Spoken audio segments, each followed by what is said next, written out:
everybody. I can't wait to share this story with you because this was my daughter Kiara's favorite story as a little girl, and I read this to her over and over and over again in the morning, in the afternoon, and at nighttime. So I hope you enjoy it over and over again, just like her. Frances the Scaredy Cat, written by Ed Boxall.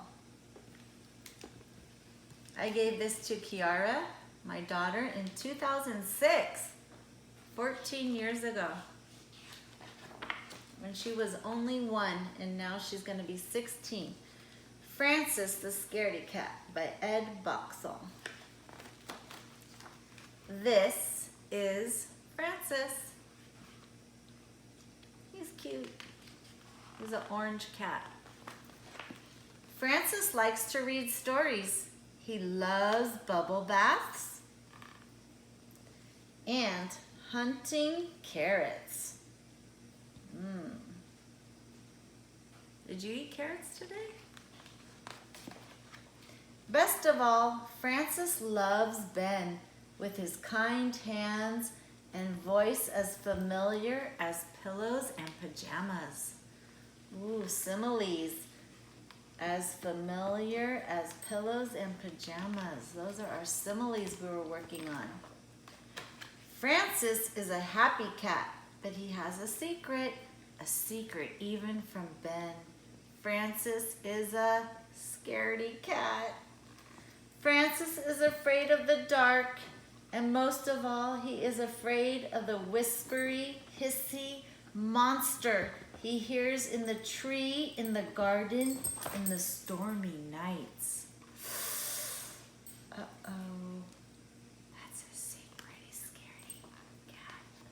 One evening, Ben was late coming home, and Francis was all alone. The wind got louder, and the storm got wilder. The night grew darker and darker. It became so dark that Francis wasn't sure if his eyes were open or closed.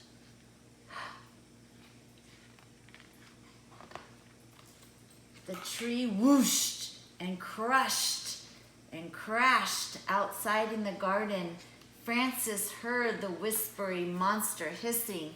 Suddenly, Francis had a terrible thought. What if the monster had captured Ben?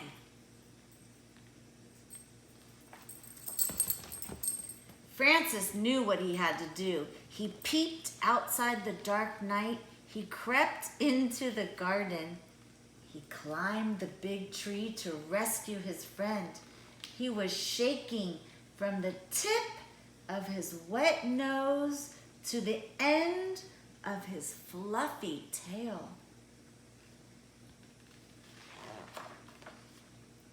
But he looked down, and his scaredy head spun, and his scaredy legs went wobbly under him, and poor Francis was stuck with something hissing behind him. Francis turned and saw 2 bright eyes glaring at him, but he stood up and he was ready to fight. The hissy monster leaped out of the shadows, and Francis saw a cat. A big cat, a wild cat, but a cat like him.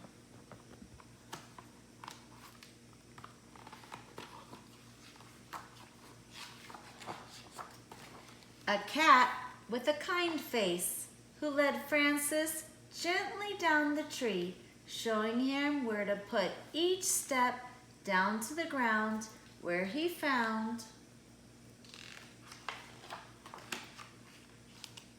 Ben with his big kind hands and his voice as familiar as pillows and pajamas. Just like our similes again, listen. As familiar as pillows and pajamas. Ben hugged Francis. and Francis hugged Ben.